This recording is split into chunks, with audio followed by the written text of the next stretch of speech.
The DCEU Superman versus DCU SuperFLOP. What's going on, everybody? Hit that subscribe and let's get into it. Make sure to show your support and buy my comic book, Rebel Defenders. I appreciate everybody who's been showing the love and the support, and let's get into this. All right, so look, first things first, here's a little update regarding of what's going on in case you don't follow social media. Apparently, James Gunn just started following Aaron Taylor Johnson, and vice versa. He followed James Gunn back. And people are speculating now, saying that apparently he's going to be, and he's been casted low key as Batman for James Gunn's Brave and the Bold. Look, a lot of people are right now talking and saying it's a 50-50 mix. I personally don't care because I'm not interested in this. And, this is something to keep an eye on. And now people are jumping the gun. See what I did there? But they're trying to see if this is going to happen. And, this is a rumor that's going around right now just because they started following each other. And of course, apparently he's going to be the next James Bond. And, things are starting to, I guess, grow for his career, which is good. But at the same time, I don't know how to feel about this. Again, I'm not interested, but, it is what it is. And time will tell. And we'll see what's going to come from it. Because we already know that he was Kraven the Hunter.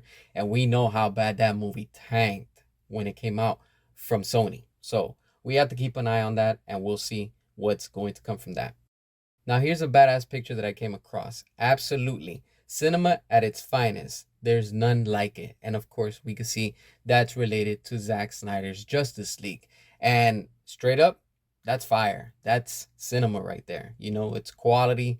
It's amazing. And we already know that, there's a huge demand still for it. Because if there wasn't, why are they still putting out merchandise and products related to the Snyderverse?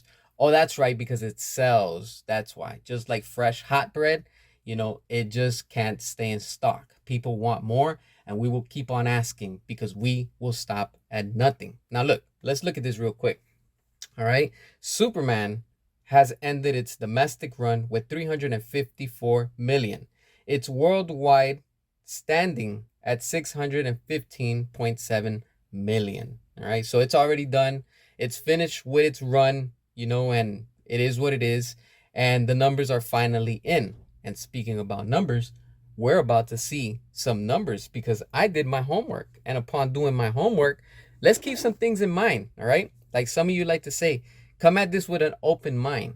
All right.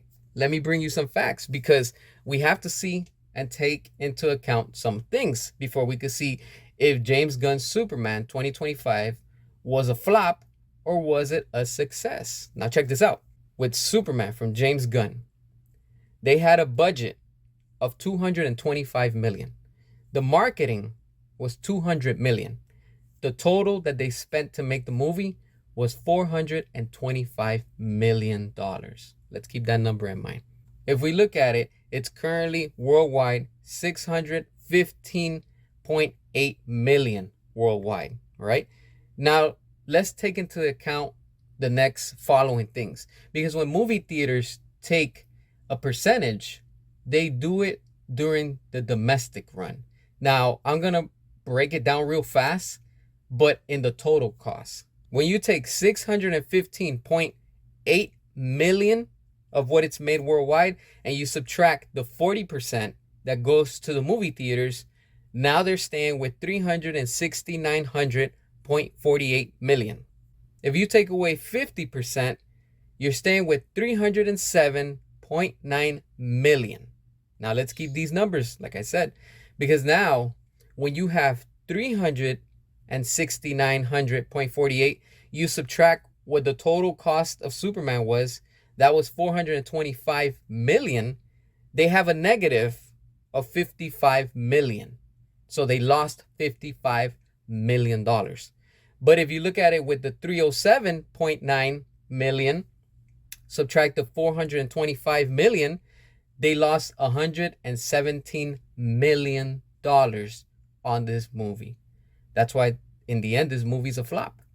So when they come out and say, oh, they made 615.8 worldwide, okay, but they're not telling you and they're not showing you the number after on what they spent and the percentage, like I just talked about, the 40% if the movie theater decided to take 40% during the domestic run, or 50%, because they take between 40 to 50% only on the domestic run. And when you look at it and you add all these numbers, Superman lost money. Therefore, it's not a success. And this movie, straight up, should have made money, but it didn't. Because now we go back and see what Zack Snyder did 12 years ago at the time of this recording. Back in 2013, when we got, with Henry Cavill, Man of Steel. And that movie made $670 million worldwide, making a profit of $55 million. Think about that. They didn't lose money. They gained budget, marketing, and on top of that, an extra $55 million in profit. That is a huge win. That is a huge success. And that is a true Superman film that we got. You can't say the same thing about things how they're going right now, right? That's why I'm telling you, things will change.